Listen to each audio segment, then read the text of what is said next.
कोयले की खान से भी ज्यादा जो कोयला खदान में होता है उससे भी ज्यादा झूठ इनकी झूठों की खदान में छुपे हुए हैं। जब राजा जो था तानाशाह होता था तो वो एक ही काम करता था कि प्रजा के मनोरंजन के लिए साल में 150 दिन खेल कराता था और मौत का तमाशा होता था। उनका भाषण बहुत गौर से सुनते हैं।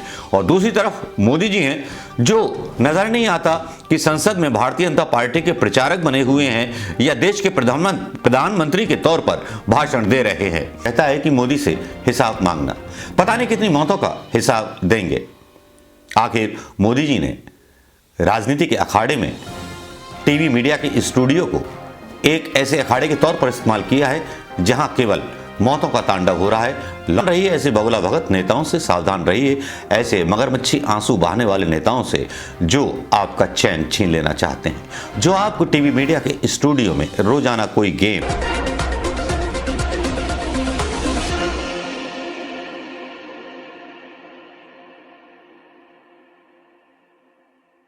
दोस्तों नमस्कार, मैं मनोज कुमार शर्मा एक बार फिर आपके बीच में आजाद हिंद आवाज न्यूज के लिए। दोस्तों बात करेंगे प्रधानमंत्री मोदी जी के उस भाषण की जो भाषण प्रधानमंत्री जी का उनका पीछा नहीं छोड़ रहा। सोशल मीडिया पर प्रधानमंत्री मोदी की छेछालेदारी हो रही है। अलग अलग तरह की प्रतिक्रियाएं और अलग अलग तरह के इन्वेस्टिगेशंस सोशल मीडिया पर डाले जा रहे हैं, शायद इस उम्मीद में कि गोदी मीडिया शायद सच्चाई नहीं दिखाएगा। गोदी मीडिया सवाल करने से डरता है क्योंकि गोदी मीडिया वो अखाड़ा है बीजेपी की सियासत का जिसमें वो बस सिर्फ एक ही काम करती है। आपने सुना होगा कि रोम में जब राजा जो था तानाशाह होता था तो वो एक ही काम करता था कि प्रजा के मनोरंजन के लिए साल में 150 दिन खेल कराता था और मौत का तमाशा होता था, जिसमें प्रजा वो गेम देख करके अपने देश की महानता को समझती थी।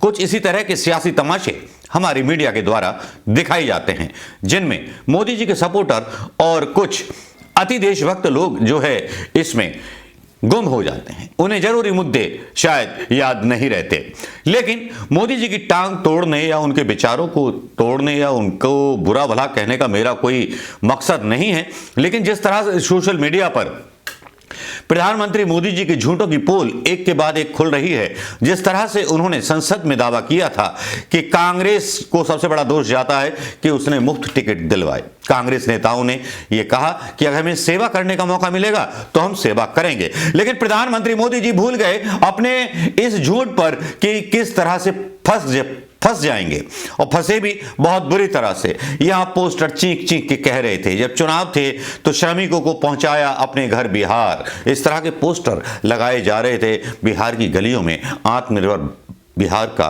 नारा देकर के। फिर एक वीडियो और वायरल होता है, वो भी यहां हम डालेंगे। वो वीडियो होता है मोदी जी का वायरल, जब मोदी जी कुछ कहते हैं पहले और उसके बाद उनके मंत्री जी दावा करके क्या कह रहे हैं। कोरोना फैलाने में मोदी जी अब ये बताएं कि उनका कितना हाथ है। खैर ये पहले वीडियो सुन लीजिए, उसके बाद इस वीडियो का विश्लेषण करेंगे।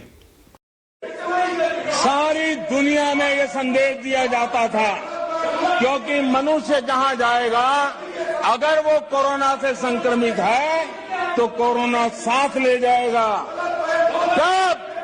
तब कांग्रेस के लोगों ने क्या किया, मुंबई के रेलवे स्टेशन पर खड़े रह करके मुंबई छोड़कर जाने के लिए प्रोत्साहित करने के लिए मुंबई में श्रमिकों को टिकट दिया गया, मुफ्त में टिकट दिया गया, लोगों को प्रेरित किया गया कि जाओ महाराष्ट्र में हमारे पर जो बोझ है वो जरा कम हो और जाओ, तुम उत्तर प्रदेश के हो, तुम बिहार के हो, जाओ वहां कोरोना फैलाओ।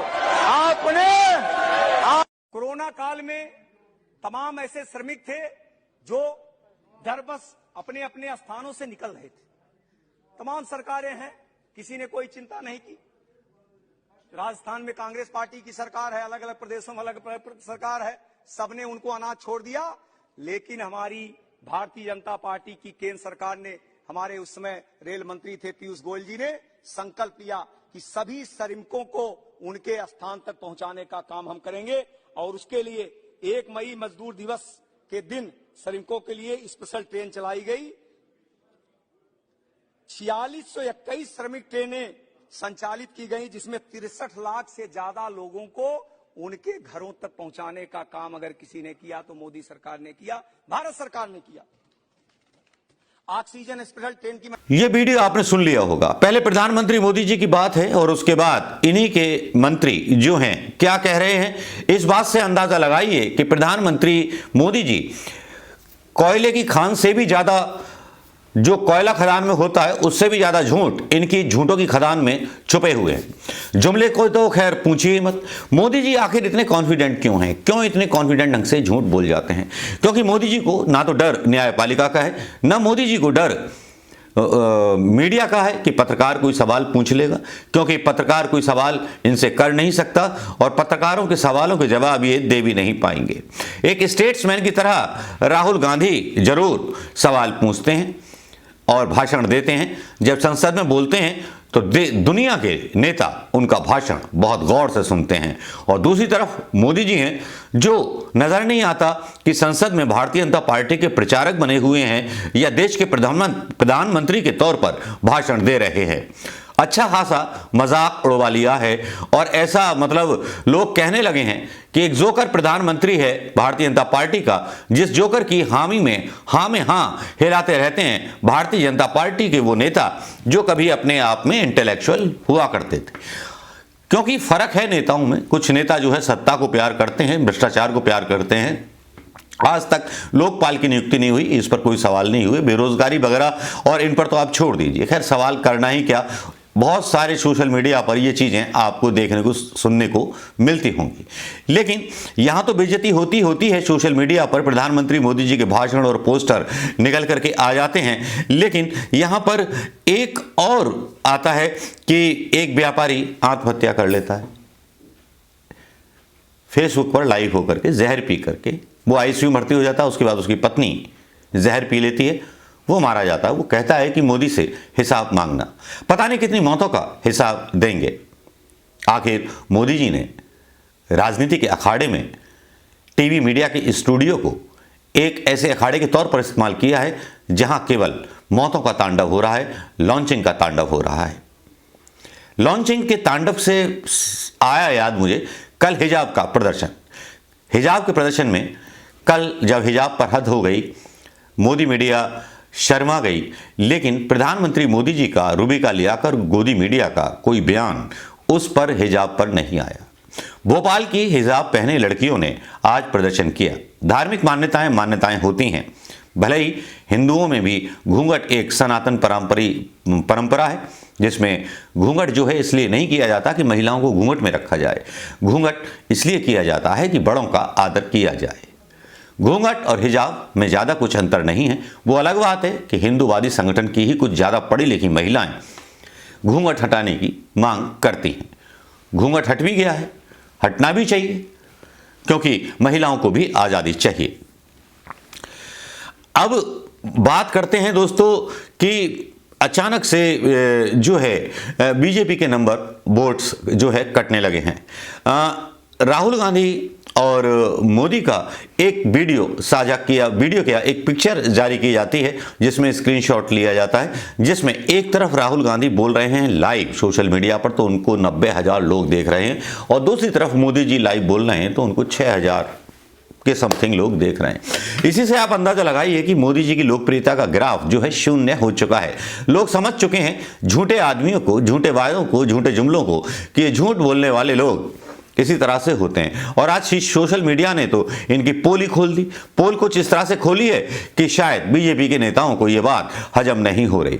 जहां एक तरफ उत्तर प्रदेश के चुनावों को जीतने का जुनून सवार है योगी जी और मोदी जी दोनों पर, अपने आप को सिद्ध करना चाहते हैं उत्तर प्रदेश के चुनाव में, जहां इनकी खटिया उल्टी होती नजर आ रही है।